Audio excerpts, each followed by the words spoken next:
Message a second ago on the C Spire text line talking about the biggest game to worry about this weekend is Ole Miss and Wake Forest. Wake Forest is going to be jacked up to top 10 at their house. That's from Steve and Hurley. So, interesting story on it's a Wake Forest blog. It's their SB Nation blog. And what? All those blogs have fun names. What's the name of it?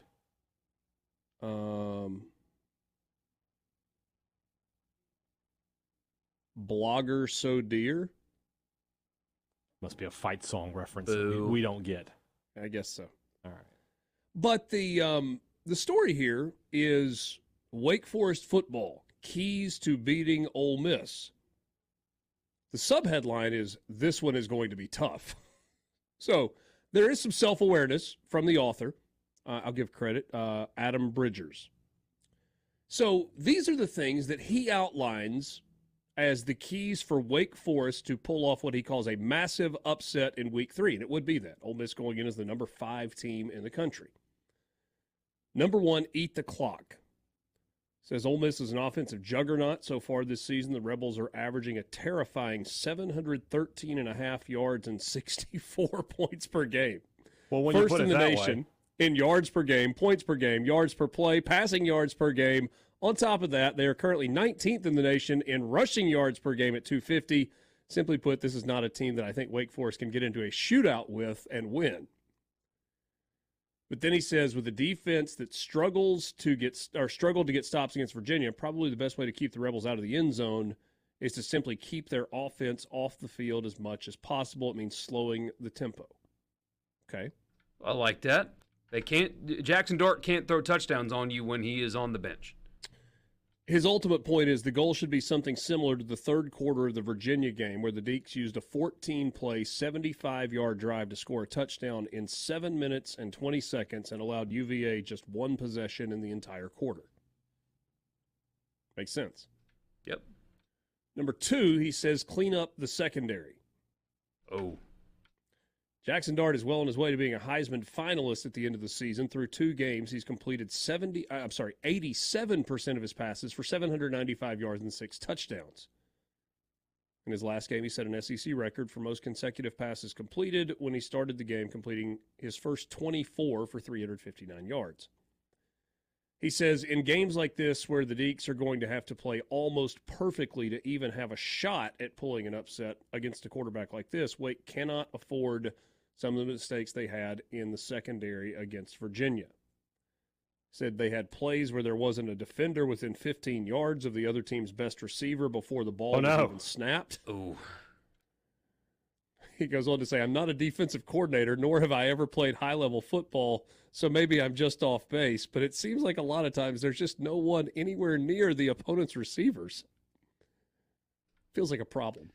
That's a problem when, how often do you watch the Ole Miss offense under Lane Kiffin and see, wait, how is nobody covering that guy? Yeah, it's already happening. Never mind the bust. The scheme just makes it happen sometimes. That's not a good problem to have with Harrison Wells and now Watkins, which, by the way, we didn't talk about that. Jordan Watkins played a little, so the hamstring healthy enough for him to get back out there, so the wide receiver core at full strength. This is an interesting one to me. He says, find a way to beat the blitz. No secret that the Deacs have continually struggled against teams blitzing the past couple of seasons. Last game was no exception, as the Deacs were sacked 6 times by the Virginia defense. After giving up 0 sacks against North Carolina A&T, they are back on pace to be one of the most sacked team in the nation and currently sit tied at 109th nationally in sacks allowed. Here's the problem.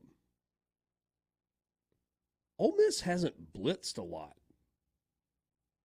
A little, but not a lot. No. Ole Miss has controlled the line of scrimmage with their front 4. Yeah, and what I'm curious about is, we've talked about it before, but Wake Forest's offense is a bit unique, that the slow mesh thing that they do gives defenses fits because you just don't know what they're doing until they do it, and they take forever to get there by design. But if you're mismatched, if you've got a defensive line that can be as dominant as this one possibly can be, doing slow mesh may not work. Just holding on to the ball in the backfield for 3 seconds against this defensive line seems problematic. Yeah, and there is a particular thing that stands out for Ole Miss defensively. I know who the opponents have been. I'm well aware. Through 2 games, Ole Miss has 6 sacks and 25 tackles for loss. And so, Borky, I think that really folds into what you're saying about that slow mesh. If it takes a little while to develop, and Ole Miss is getting penetration up front, there are going to be some tackles for loss in this game. And that's an area that, 25 through 2 games, that's a lot. Yeah. The final thing that he points to is home field advantage. Now, a couple of things to note here. Wake Forest has a beautiful football stadium. What is it? BB&T Field? Or it used to be. I think BB&T was bought out by somebody. Anyway, beautiful stadium, but it's really small. And they have one of the smallest student enrollments in Power 5 college football. It's a small fan base. A Legacy Federal Credit Union Stadium capacity 31,500. You don't just walk into Legacy Federal Credit Union Stadium. A Legacy. AL Legacy Stadium. You just don't do it. He says, this is a key for us. It was crazy how many people left the stadium last week when the Deacs were up 31-17 at the start of the fourth quarter. It was even crazier how many people were leaving when Wake Forest got behind 31-30 with 2 minutes left on the clock. We are a small fan base to start with. We can't afford to have people bailing early on a one-score game to beat traffic. Show up, be loud, and stay till the end. So they did sell the game out, and they don't do that very often. From what I understand, my anecdotal evidence is there's going to be a ton of red in that 31,000-seat stadium.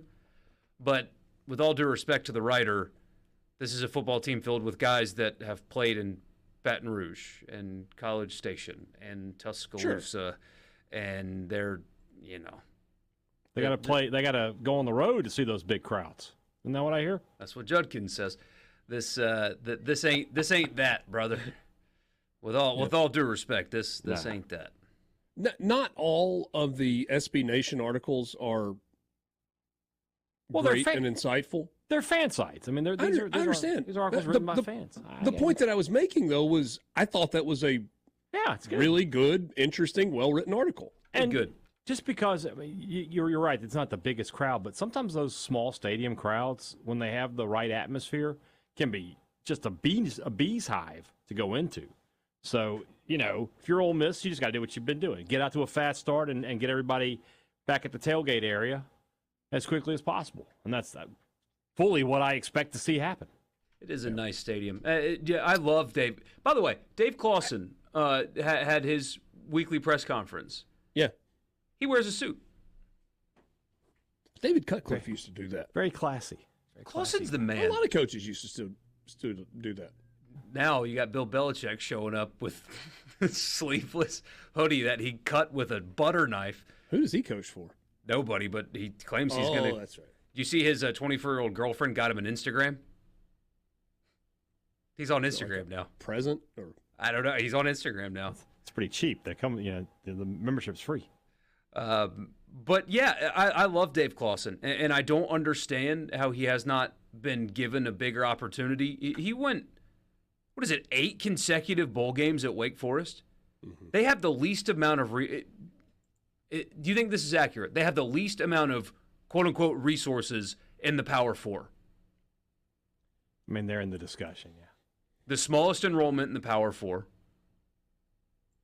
Very, very small fan base. They are very low on the pecking order in their own state. And yet he just wins. And he puts players in the NFL, and he just wins, and he wins.